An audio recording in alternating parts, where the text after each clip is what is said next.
ದೇಶದ ಬೇರೆ ಬೇರೆ ರಾಜ್ಯದ ಬೇರೆ ಬೇರೆ ನಗರಗಳಲ್ಲಿ ನಡೀತಾ ಇದ್ದಂತಹ ಲವ್ ಜಿಹಾದ್, ಜಿಮ್ ಜಿಹಾದ್ನ ಪ್ರಕರಣ ಇವತ್ತು ನಮ್ಮ ಊರಿಗೆ, ನಮ್ಮನೆ ಬಾಗಿಲಿಗೆ ಬಂದು ನಿಂತಿರುವಂಥದ್ದು ಅದೊಂದು ಆತಂಕದ ವಿಚಾರ.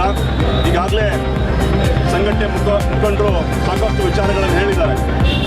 ಈಗ ನಾನು ಜಿಲ್ಲಾಡಳಿತಕ್ಕೆ ಆಗ್ರಹ ಮಾಡೋದೇನೆಂದರೆ, ದಾವಣಗೆರೆಯಲ್ಲಿರುವಂಥ ಎಲ್ಲ ಜಿಮ್ಗಳನ್ನು ಈ ಕೂಡಲೇ ಬಂದ್ ಮಾಡಬೇಕು. ಎಲ್ಲ ರೀತಿಯ ತನಿಖೆಗಳನ್ನು ಮಾಡಿ, ಏನು ಪವರ್ ಜಿಮ್ನಲ್ಲಿ ನಡೀತಾ ಇರುವಂಥ ದುಷ್ಕೃತ್ಯ ಏನಿದೆ, ಡ್ರಸ್ ಚೇಂಜ್ ರೂಮ್ನಲ್ಲಿ ಸೀಕ್ರೆಟ್ ಕ್ಯಾಮ್ರಾವನ್ನು ಇಟ್ಟು ದುಷ್ಕೃತ್ಯವನ್ನು ಮಾಡ್ತಾಯಿದ್ರು, ಬ್ಲ್ಯಾಕ್ ಮೇಲ್ ಮಾಡ್ತಾಯಿದ್ರು, ಮಹಿಳೆಯರನ್ನು ದುರುಪಯೋಗ ಮಾಡ್ಕೊಳ್ತಾ ಇದ್ರು. ಈ ರೀತಿಯ ಚಟುವಟಿಕೆಗಳು ಬೇರೆ ಜಿಮ್ಗಳು ನಡೀತಾ ಇದ್ದಾವ ಅನ್ನುವಂಥದ್ದನ್ನು ತನಿಖೆ ಮಾಡಬೇಕು.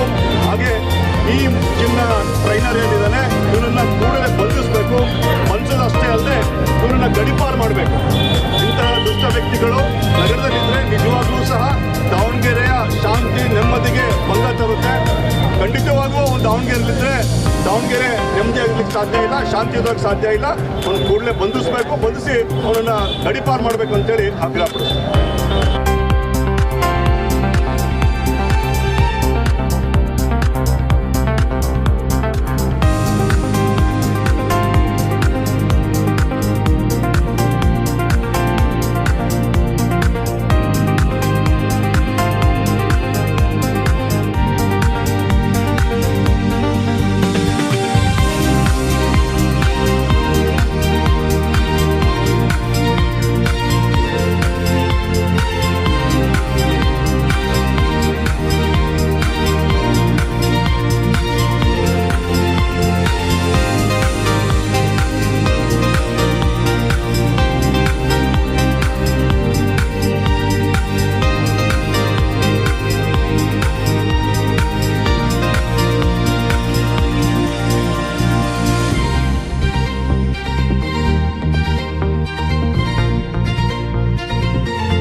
ಪ್ರೀತಿ ಎಂಬ ಇದರಲ್ಲಿ ಬೆಳೆಸ್ಕೊಂಡು ಆಮೇಲೆ ಅವರು ಡ್ರೆಸ್ಸಿಂಗ್ ಚೇಂಜ್ ಮಾಡ್ಕೊಂತ ರೂಮಲ್ಲಿ ಪ್ರೈವೇಟ್ ಕ್ಯಾಮ್ರಾನ ಇಟ್ಬಿಟ್ಟು ಅದನ್ನು ರೆಕಾರ್ಡಿಂಗ್ ಮಾಡ್ಕೊಂಡು ಅವ್ರು ಬಂದು ಅವ್ರ ಹಣದ ಬೇಡಿಕೆ.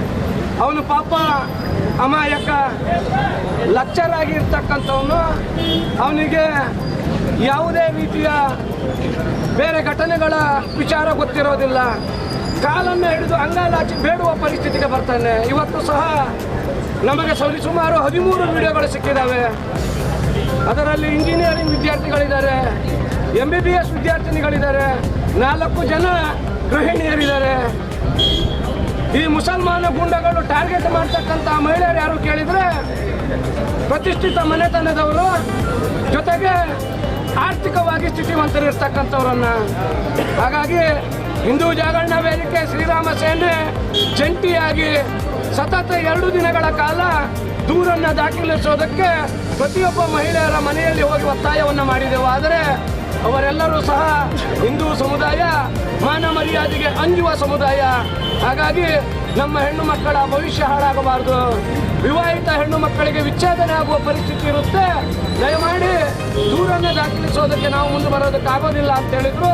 ಆ ಕಾರಣವನ್ನು ಇಟ್ಕೊಂಡು ಇವತ್ತು ಇಲಾಖೆಗೆ ನಾವು ಆಗ್ರಹ ಪಡಿಸೋದಿಷ್ಟೇ, ಇದೇ ಆಜಾದ್ ನಗರ, ಇದೇ ಭಾಷಾ ನಗರದ ಮುಸಲ್ಮಾನ ಹೆಣ್ಣು ಮಕ್ಕಳಿಗೆ ಹೀಗೇನಾದರೂ ಆಗಿತ್ತು ಅಂತಂದಿದ್ರೆ ನಾವಿವತ್ತು ಬೀದಿಯಲ್ಲಿ ನಿಂತು ಹಿಂದೂಪರ ಸಂಘಟನೆಯವರು ಹೋರಾಟ ಮಾಡ್ತಾ ಇದ್ದೀವಿ.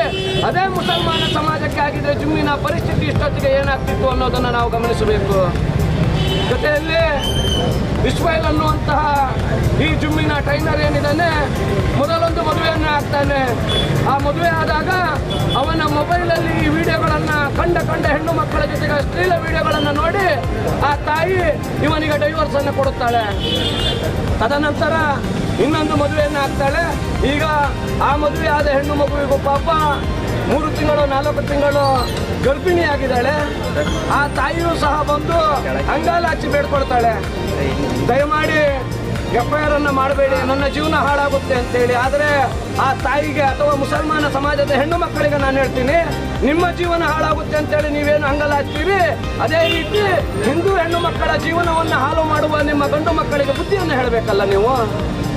ನೀವು ಬೀದಿಗೆ ಇಳಿಬೇಕಲ್ಲ, ನಿಮ್ಮ ಗಂಡು ಮಕ್ಕಳು ಏನು ಮಾಡ್ತಾ ಇದ್ದಾರೆ ಅಂತೇಳಿ. ಇಷ್ಟು ದಿನ ಲವ್ ಜಿಹಾದ್ ಅಂದಾಗ ಹಿಂದೂ ಸಮಾಜದ ಲಬ್ಧಿಜೀವಿಗಳೇ ಹೇಳ್ತಾ ಇದ್ರು ಪ್ರೀತಿ ಪ್ರೇಮಕ್ಕೆ ಜಾತಿ ಇಲ್ಲ ಅಂತೇಳಿ. ಆದರೆ ಇವತ್ತು ಲವ್ ಜಿಹಾದಿನ ಮುಂದುವರಿದ ಭಾಗವಾಗಿ ಜಿಮ್ ಜಿಹಾದ್ ಅನ್ನುವ ಕಾರ್ಯವನ್ನು ಇಟ್ಟುಕೊಂಡು ಜಿಮ್ಮಿನ ಕೋಚರ್ಗಳಾಗಿ ಅವರಿಗೆ ಇಲ್ಲ ಸಲ್ಲದ ಆಸೆಯನ್ನು ಹುಟ್ಟಿಸಿ ಬಟ್ಟೆಯನ್ನು ಬದಲಾಯಿಸುವಾಗ ಅಲ್ಲಿಯೂ ಸೀಕ್ರೆಟ್ ಕ್ಯಾಮ್ರಾಗಳನ್ನು ಇಟ್ಟು ಆ ಕ್ಯಾಮ್ರಾದಲ್ಲಿ ಬಂದಿರುವಂತಹ ಅಶ್ಲೀಲ ಫೋಟೋಗಳ ಮೂಲಕ ಬ್ಲಾಕ್ ಮೇಲ್ ಮಾಡುವಂಥ ಕೆಲಸವನ್ನು ಮಾಡ್ತಾ ಇದ್ದಾರೆ. ಹಾಗಾಗಿ ಹಿಂದೂ ಜಾಗರಣ ವೇದಿಕೆ ಇರ್ಬೋದು, ರಾಮಸೇನೆ ಇರ್ಬೋದು, VHP ಇರ್ಬೋದು, ಎಲ್ಲ ಹಿಂದೂ ಪರ ಸಂಘಟನೆಯ ಒಕ್ಕೊರಳ ಬೇಡಿಕೆ ಏನು ಕೇಳಿದರೆ, ಜಿಮ್ಮಿನ ಟ್ರೈನರ್ಗಳಿಗೆ ಸರ್ಟಿಫಿಕೇಟ್ ಕಡ್ಡಾಯ ಮಾಡಬೇಕು. ಪ್ರತಿ ಜಿಮ್ಮಿನಲ್ಲಿಯೂ ಸಹ CC ಕ್ಯಾಮ್ರಾವನ್ನು ಎಲ್ಲೆಲ್ಲಿ ಅಳವಡಿಸಿದ್ದಾರೆ ಅನ್ನುವ ಸಂಪೂರ್ಣ ಮಾಹಿತಿ ಪೊಲೀಸ್ ಇಲಾಖೆಗೆ ಇರಬೇಕು. ಈ ದೂರಿನಲ್ಲಿ ಪೊಲೀಸ್ ಇಲಾಖೆ ಸಂಪೂರ್ಣವಾಗಿ ನಮಗೆ ಬೆಂಬಲವನ್ನು ಮಾಡಿದ್ದಾರೆ. ಅದರ ಬಗ್ಗೆ ನಾವೇನು ಮಾತಾಡೋದಿಲ್ಲ. KTJ ನಗರದ PI 100ಕ್ಕೆ 100 ಸಪೋರ್ಟ್ ಆಗಿ ನಿಂತಿದ್ದಾರೆ. ಅದೇ ರೀತಿ ಇಲಾಖೆಯ ಎಲ್ಲರೂ ಸಹ ಇಂತಹ ದೂರುಗಳು ಬಂದ ತಕ್ಷಣವೇ ಅವರು ಕಾರ್ಯಪ್ರವೃತ್ತರಾಗಿ ಇಂತಹ ದುಶ್ಯಾಸನರನ್ನು ಬಂಧಿಸಬೇಕು, ಸಮಾಜದಲ್ಲಿ ಶಾಂತಿಯನ್ನು ನೆಲೆಗಟ್ಟುವಂತೆ ಮಾಡಬೇಕು. ಜೊತೆಗೆ ಇಂತಹ ಜಿಮ್ಮಿನ ಟ್ರೈನರ್ಗಳನ್ನು ಲೈಸೆನ್ಸ್ ಏನಾದರೂ ಇದ್ದರೆ, ಅವರಿಗೆ ಅನುಮತಿ ಪತ್ರ ಇದ್ದರೆ ಅದನ್ನು ಸಹ ಕ್ಯಾನ್ಸಲ್ ಮಾಡಿ ಇನ್ನು ಮುಂದೆ ಇವರಿಗೆ ಟ್ರೈನಿಂಗ್ ಕೊಡೋದಕ್ಕೆ ಅವಕಾಶ ಮಾಡಿ ಕೊಡಬಾರ್ದು ಅನ್ನೋದು ನಮ್ಮ ಆಗ್ರಹ. ಯಾವ ರೀತಿ ಇತ್ತು ಕೇಳಿದರೆ, ಆ ಹುಡುಗಿಯ ಸ್ನೇಹಿತೆ ತನ್ನ ಮನೆಗೆ ಕರ್ಕೊಂಡು ಹೋಗು ತನ್ನ ತಮ್ಮನನ್ನು ಪರಿಚಯ ಮಾಡುತ್ತಾಳೆ. ಆ ಮೂಲಕ ಜಿಮ್ಮಿಗೆ ಹೋಗುವಂಥ ಕೆಲಸವನ್ನು ಮಾಡ್ತಾರೆ. ಅಲ್ಲಿ ಮತ್ತು ಬರುವ ಪಾನೀಯದಲ್ಲಿ ಮತ್ತು ಬರುವಂತಹ ಮೆಡಿಷನನ್ನು ಹಾಕಿ ಅವಳ ಮೇಲೆ ಅತ್ಯಾಚಾರವನ್ನು ಮಾಡ್ತಾರೆ. ಆದರೆ ದಾವಣಗೆರೆಯಲ್ಲಿ ಈ ಹಿಂದೆ 2 ವರ್ಷದ ಹಿಂದೆ ನಮಗೆಲ್ಲರಿಗೂ ಗೊತ್ತಿದೆ, ಶಿವಪ್ಪಯ್ಯ ವೃತ್ತದ ಪಕ್ಕದಲ್ಲಿರ್ತಕ್ಕಂತಹ ಫೋರ್ಸ್ ಫಿಟ್ನೆಸ್ ಅಂತಕ್ಕಂತಹ ಜಿಮ್ಮಿನ ಮಾಲೀಕ ಅಲ್ಲಿರ್ತಕ್ಕಂತಹ ಒಂದು ಜಿಮ್ ಟ್ರೈನಿಗೆ ಬರ್ತಕ್ಕಂಥ ಹುಡುಗಿಗೆ ಮದುವೆ ಫಿಕ್ಸ್ ಆಗುತ್ತೆ. ಮದುವೆ ಫಿಕ್ಸ್ ಆದಾಗ ಹಣದ ಬೇಡಿಕೆಯನ್ನು ಇಡ್ತಾನೆ. ಹಣವನ್ನು ಅವರ ಮನೆಯಲ್ಲಿ ಹೊಂದಿಸಿಲ್ಲ ಅನ್ನುವ ಕಾರಣವನ್ನು ಇಟ್ಟುಕೊಂಡು ಅವಳನ್ನು ಬ್ಲ್ಯಾಕ್ ಮೇಲ್ ಮಾಡಿ ಅವಳು ವಿಷವನ್ನು ಕುಡಿದು ಹಾಸ್ಪಿಟ್ಲಿಗೆ ಅಡ್ಮಿಟ್ ಆಗಿರ್ತಕ್ಕಂಥದ್ದು ಜಗಜ್ಜಾಹೀರಾತು. ಆವಾಗಲೂ ಸಹ ಹಿಂದೂ ಪರ ಸಂಘಟನೆಗಳೆಲ್ಲರೂ ಹೇಳಿದ್ವು, ಜಿಮ್ಮಿನ ಟ್ರೈನರ್ಗಳಿಗೆ ಆ ಟ್ರೈನರಿನ ಅನುಮತಿಯ ಪತ್ರ ಕಡ್ಡಾಯ ಮಾಡಬೇಕು. ಎಲ್ಲ ಜಿಮ್ಗಳನ್ನು ಓಪನ್ ಆಗಿ ಇರ್ತಕ್ಕಂಥ CC ಕ್ಯಾಮ್ರಾವನ್ನು ಪೊಲೀಸ್ ಇಲಾಖೆ ಆಗಾಗ ಹೋಗಿ ವೀಕ್ಷಣೆಯನ್ನು ಮಾಡಬೇಕು ಅಂತೇಳಿ. ಮೊನ್ನೆ ಪವರ್ ಫಿಟ್ನೆಸ್ ಜಿಮ್ಮಿನ ಇಸ್ಮಾಯಿಲ್ ಅನ್ನುವಂತಹ ದುಶ್ಯಾಸನ ಒಬ್ಬ ಮದುವೆಯಾಗಿರುವ ಹೆಣ್ಣು ಮಕ್ಕಳನ್ನು ಯೋಚನೆ ಮಾಡೋದಕ್ಕೆ ಸಾಧ್ಯ ಇಲ್ಲ. ಆ ಹೆಣ್ಣು ಮಗಳ ಗಂಡನ ಹತ್ತಿರ ಇವನು ಹೋಗಿ ಹೇಳ್ತಾನೆ, ನಿನ್ನ ಹೆಂಡತಿಯ ನೆಕ್ಕೆಡ್ ಫೋಟೋಗಳು ವಿಡಿಯೋಗಳು ನನ್ನ ಹತ್ರ ಇದೆ, ನೀನೇನಾದರೂ ನಮಗೆ ಹಣವನ್ನು ಕೊಡಲಿಲ್ಲ ಅಂತಾದರೆ, ನಮ್ಮ ಬೇಡಿಕೆಯನ್ನು ಪೂರೈಸಿಲ್ಲ ಅಂತಾದರೆ ನಿಮ್ಮ ಹೆಂಡತಿಯ ವಿಡಿಯೋವನ್ನು, ನಿಮ್ಮ ಹೆಂಡತಿಯ ನೆಕ್ಕೆಡ್ ಚಿತ್ರಣವನ್ನು ಸಾಮಾಜಿಕ ಜಾಲತಾಣಕ್ಕೆ ಬಿಡ್ತೀನಿ ಅಂತೇಳಿ